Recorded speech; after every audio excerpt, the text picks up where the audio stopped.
Deesa Ranpur road પર પાલિકાના engineer અને કોન્ટ્રાક્ટરની ગેરબેદરકારી સામે આવી।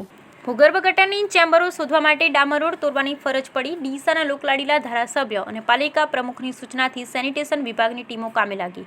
ડીસા રાણપુર રોડ પર આવેલ પિંક સિટી સોસાયટી પાસે છેલ્લા કેટલાક વરસાદી પાણી અને ભૂગર્ભ ગટરની ચેમ્બરો ઉભરાતા ગંદા પાણી રોડ પર ઉભરાતા 15 જેટલી સોસાયટીના રહીશો મુશ્કેલીમાં મુકાયા। ખાસ કરી ડીસાના ધારાસભ્ય પ્રવીણભાઈ માળીનું નિવાસસ્થાન પણ રાણપુર રોડ પર આવેલ હોય રોજબરોજ અવરજવર કરતા રાહદારી વાહન ચાલકો અને સોસાયટીના રહીશ સહિત ધારાસભ્ય પણ મુશ્કેલીમાં મુકાઈ રહ્યા હતા।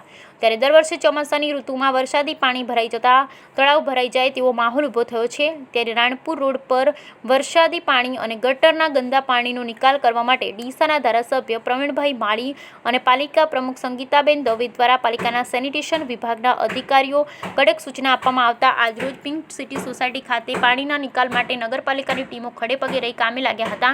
ત્યારે સવારથી પાલિકાની ટીમો દ્વારા ભૂગર્ભ ગટરની ચેમ્બરો સાફ સફાઈ કરી ચેમ્બરો મળતી ના હોય રાણપુર રોડ પર જીસીબીની મશીનથી ડામર રોડ તોડવાની ફરજ પડી, જેને લઈ લોકોમાં ભારે આક્રોશ છવાયો અને સવાલ ઊભા કર્યા કે રાણપુર રોડ પર ડામર રોડ બનતો હતો ત્યારે ભૂગર્ભ ગટરની ચેમ્બરો કેમ બહાર રાખવામાં આવી। રોડ બનાવવાની કામગીરી દરમિયાન પાલિકાના કોન્ટ્રાક્ટર એન્જિનિયર હાજર ન હતા અને જો હાજર હતા તો પાલિકાના કોન્ટ્રાક્ટર અને એન્જિનિયરની ગંભીર બેદરકારી દાખવી હોય તેવું દેખાઈ રહ્યું છે। ત્યારે હાલમાં વરસાદી પાણીના નિકાલ માટે ડામર રોડ તોડી ભૂગર્ભ ગટરની ચેમ્બરો શોધવામાં આવી રહી છે। તો ડામર રોડ પર તોડવામાં ઉપયોગ મશીનરી સહિત મજૂરોનો ખર્ચ અને નવીન રોડ બનાવવાનો ખર્ચ પણ પાલિકાના એન્જિનિયર અને કોન્ટ્રાક્ટર પાસેથી વસૂલ કરવામાં આવે તેવી જનમાંગ ઉઠવા પામી રહી છે। જ્યારે મીડિયા અને સોશિયલ મીડિયામાં વાયરલ થતા વિડીયોને લઈ આજે વરસાદી પાણીનો કાયમી નિકાલ કરવાની વ્યવસ્થા ઊભી કરાતા 4 વ્હીલર વાહન ચાલકો 2 વ્હીલર વાહન ચાલકો અને રાહદારીઓ સોસાયટીના રહીશો પણ ખુશખુશાલ જોવા મળી રહ્યા છે અને પાલિકા પ્રમુખ સંગીતાબેન દવે સહિત ધારાસભ્ય પ્રવીણભાઈ માળી સાથે ખડે પગે રહી કામગીરી કરતા સેનિટેશન ઇન્સ્પેક્ટર અને ટીમનો આભાર વ્યક્ત કરવામાં આવ્યો। બ્યુરો રિપોર્ટ ભરત ઠક્કર, ડીસા બનાસકાંઠા।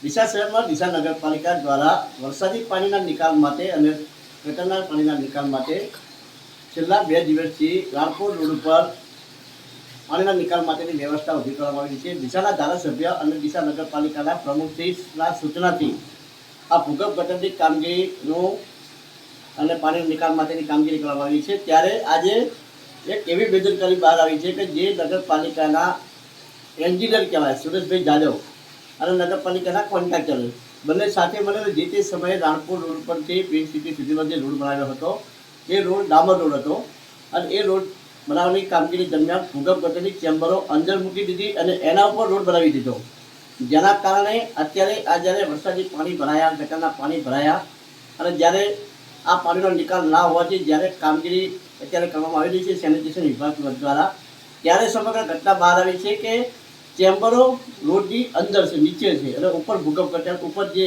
ડામર રોડ છે।